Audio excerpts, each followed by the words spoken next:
सीधा लखनऊ लिए चलते हैं, सीएम क्या कुछ कह रहे हैं सुना देते हैं आपको। पूरी टीम लगाई। कितने ऐसे परिवार हैं जहां पे इंसेफ्लाइटिस से मरने वाले बच्चों के परिवार के लोगों के पास शौचालय नहीं थे, और उसमें से ज्यादातर परिवार ऐसे थे जिनके पास अपने व्यक्तिगत शौचालय नहीं थे। खुले में शौच, उसका कारण एक समझना है। दूसरा, पेयजल, शुद्ध पेयजल नहीं है, यह भी एक चुनौती थी, क्योंकि पूर्वी उत्तर प्रदेश में जल स्तर काफी ऊंचा है और 10 फुट पर पानी मिल जाता है, तो लोग एक सामान्य सेलो हैंडपंप लगाते हैं, उसी से पानी खींचते, उसी को पी लेते हैं। तो हम लोगों ने कहा अगर पेयजल की व्यवस्था हो जाए, पेयजल नहीं, आप उनको आरओ का पानी नहीं दे सकते, तो कम से कम पानी गर्म करके लोग पिए, हो सकता है इससे समाधान हो। और इसको अभियान के रूप में लिया हमने। स्वास्थ्य विभाग को नोडल विभाग बनाया, मेडिकल एजुकेशन को इसके साथ जोड़ा, ग्रामीण विकास और पंचायती राज को ग्रामीण क्षेत्र में स्वच्छता, सैनिटाइजेशन और पेयजल के लिए, नगर विकास विभाग को नगरीय क्षेत्र में पेयजल के साथ साथ स्वच्छता अभियान के साथ जोड़ने, महिला और बाल विकास विभाग को जोड़ा गया कि कुपोषित परिवारों में समय पे पोषाहार मिले और उन्हें हम कुपोषण से मुक्ति दे सकें। बेसिक शिक्षा को माध्यमिक शिक्षा को इसके साथ जोड़ने का कार्य हुआ, और ये सभी विभाग एक साथ जुड़ करके मैंने यहाँ पे चीफ सेक्रेटरी की अध्यक्षता में कमेटी बनाई, और मैंने चीफ सेक्रेटरी से कहा कि हर 15 दिन में आप इसकी समीक्षा करेंगे और हर महीने में इसकी समीक्षा करूंगा और फील्ड विजिट करेंगे। परिणाम क्या रहा? जो बीमारी 40 वर्षों में जिसका समाधान नहीं हुआ, 4 वर्ष में हम उस बीमारी में मौत के आंकड़ों को 95% से कम नियंत्रित करने में सफलता प्राप्त। और मैं आप एसपीजीआई के जितने भी हमारे यहाँ नए बनने वाले चिकित्सक हैं, सबसे यही कहूंगा, हमारी सबसे बड़ी खामी क्या है? आप में से बहुत सारे लोग आवश्यक नहीं कि आप एसपीजीआई में काम करें या किसी मेडिकल संस्थान में ही जाएं। बहुत सारे लोग ऐसे होंगे जो अपनी प्राइवेट प्रैक्टिस करेंगे। होता क्या है, जब हम एक बार बनते हैं तो हम केवल अपनी प्राइवेट प्रैक्टिस तक सीमित रह जाते हैं। हम अपनी किसी पेशेंट की केस हिस्ट्री को अपने पास संभाल करके नहीं रखते हैं, और मुझे लगता है कि अगर हम स्वयं भी अपने स्टडी पेपर बनाना प्रारंभ करें, रिसर्च पेपर हर एक तय कर लें कि हर एक बीमारी पर एक नया रिसर्च पेपर आपका तैयार हो सकता है, पब्लिकेशंस आपके तैयार हो सकते हैं, अपने आप में एक नई स्टडी होगी लोगों के लिए, आने वाली पीढ़ी के लिए,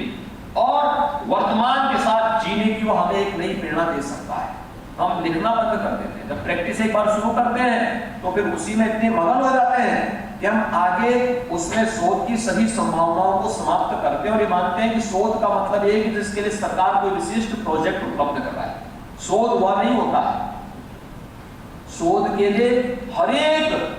कार्य, आपके पास आने वाला हर एक पेशेंट अपने आप में शोध का एक नया रिसर्च पेपर आपको दे सकता है, और रिसर्च पेपर दे सकता है। मैंने देखा जितने बड़े प्रतिष्ठित संस्थान हैं, वे प्रतिष्ठित संस्थान उस कार्यक्रम के साथ अपने आप को जोड़ते हैं, और जितने भी इंटरनेशनल मैगजीन हैं उनमें जो भी इस प्रकार के पब्लिकेशंस आते हैं, उन सब पे हम लोग इस बात को देखते हैं कि उन्होंने एक सामान्य सी दिखने वाली बात को व्यवस्थित और साइंटिफिक तरीके से कैसे प्रस्तुत किया, वह लोगों के लिए एक नजीर बनता है। और आप में से हर एक व्यक्ति को अभी से इसकी आदत डालनी पड़ेगी। इंसेफ्लाइटिस की समस्या का समाधान 40 वर्षों तक देश और दुनिया के वैज्ञानिक जिस पर मौन बने रहे, देखते रहे, अलग अलग प्रकार की उन्होंने गोरखपुर और ईस्टर्न यूपी को और उनके बच्चों को एक गिनी पिग बना करके उसको केवल अपने स्वयं के शोध का एक अड्डा बना दिया था। हमारी सरकार ने मात्र 4 वर्ष में उस समस्या का समाधान किया और अंतर विभाग के समन्वय से किया। इसमें हमने किसी वैज्ञानिक को इन्वॉल्व नहीं किया, जो हमारे पास मौजूदा संसाधन था उसी संसाधन को हम लोगों ने लगाया, कोई अतिरिक्त संसाधन नहीं किया। आज परिणाम है, मैं कह सकता हूं, जब कोई मुझसे पूछता है सरकार की सबसे बड़ी उपलब्धि पूर्वी उत्तर प्रदेश में क्या है, मैं कहता हूं हजारों बच्चे जो पहले इंसेफ्लाइटिस से मरते थे, उन बच्चों को हमारी सरकार ने नया जीवन दिया है। ये हमारी सरकार के साथ एक उपलब्धि है,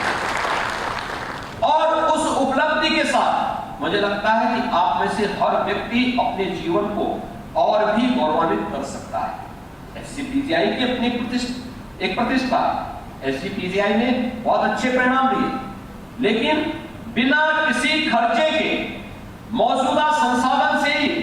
हम बेहतरीन परिणाम दें, ये हमारी अतिरिक्त उपलब्धि हो सकती है और उस उपलब्धि के साथ हमें आगे बढ़ने के लिए सदैव तैयार रहना होगा। आज के इस अवसर पर मैं एक बार फिर से, जब यहाँ पर इस नए सेंटर का हम लोकार्पण का कार्य संपन्न किए हैं, इसका लाभ पूरे प्रदेशवासियों को प्राप्त होगा। किडनी रोगी जो परेशान रहते थे, उनको देश और दुनिया के अंदर जगह जगह अपना एक नया ठिकाना बनाने के लिए मजबूर होना पड़ता था, कहीं तो हमें किडनी ट्रांसप्लांट की सुविधा उपलब्ध हो जाए, क्योंकि यहाँ पे वेटिंग लिस्ट बहुत ज्यादा, सीमित संख्या में कार्य हो पाता था। आज उसका लाभ तो प्राप्त होगा ही, लेकिन साथ साथ ऐसी पीजीआई से बहुत उम्मीदें हैं और उस उम्मीद पर खरा उतरना इस संस्थान से जुड़े प्रत्येक फैकल्टी मेंबर्स की और प्रत्येक स्टूडेंट का दायित्व बनता है, क्योंकि इसकी गरिमा बढ़ेगी, आपकी भी गरिमा बढ़ेगी। और आज जब यहाँ पे हमारे चिकित्सा शिक्षा मंत्री भी हैं, चीफ सेक्रेटरी जो स्वयं पीजीआई के यहाँ के बोर्ड के चेयरमैन भी हैं, यहाँ के हमारे प्रिंसिपल सेक्रेटरी भी विभाग के यहाँ पर मौजूद है, मैं यहाँ पर एक नई घोषणा यहाँ के लिए करना चाहता हूँ, वह है एडवांस पीडियाट्रिक सेंटर के बारे में। पीजीआई को सरकार एक एडवांस पीडियाट्रिक सेंटर भी उपलब्ध कराएगी, लगभग 500 करोड़ रुपए इस पर खर्च आएंगे और सरकार इस कार्यक्रम को एक समयबद्ध तरीके से आगे बढ़ाने का कार्य करेगा। मुझे पूरा विश्वास है कि पीजीआई अपनी इस गौरवशाली परंपरा को आगे बढ़ा करके वर्तमान के साथ चले। वर्तमान का मतलब जो मैंने पहले भी कहा, अतीत की गौरवशाली उपलब्धियों को कम नहीं होने देना, लेकिन अपनी भावी योजनाएं हम नई स्वस्थ प्रतिस्पर्धा के साथ दुनिया के किसी भी अच्छे संस्थान के साथ हम अपनी प्रतिस्पर्धा को लेकर के आगे बढ़ेंगे। तो यह मुझे लगता है वर्तमान में जीने की कला हम सबको, बहुत सारे लोगों को एक नई प्रेरणा प्रदान कर सकते हैं। आप सबको आज के इस अवसर पर एक बार फिर से मैं अपनी हार्दिक बधाई देता हूं, मंगलमय शुभकामनाएं आप सबके प्रति व्यक्त करता हूं। धन्यवाद, जय हिंद। योगी आदित्यनाथ को सुन रहे थे आप, जहां पर उन्होंने कोविड प्रबंधन में जो एसजीपीजीआई ने अहम योगदान अदा किया है उसकी तारीफ करते हुए दिखाई दी और साथ ही साथ उन्होंने बताया कि उत्तर प्रदेश सरकार किस तरह से मेडिकल कॉलेजेस के ऊपर ध्यान दे रही है और उसके बाद लगातार कोशिशें की जा रही है कि जो मेडिकल का इंफ्रास्ट्रक्चर है उसको और ज़्यादा बेहतरीन बनाया जा सके। कोरोना काल की तारीफ न सिर्फ सीएम ने की बल्कि प्रधानमंत्री नरेंद्र मोदी ने भी। कोरोना काल में जिस तरह से उत्तर प्रदेश सरकार ने एक मॉडल जो है वो तय किया था, जिसको बाकी और राज्यों ने भी ऑब्जर्व किया और उसी नीति पर वो भी कायम हुए, उसके लिए लगातार उत्तर प्रदेश सरकार की तारीफ भी हुई।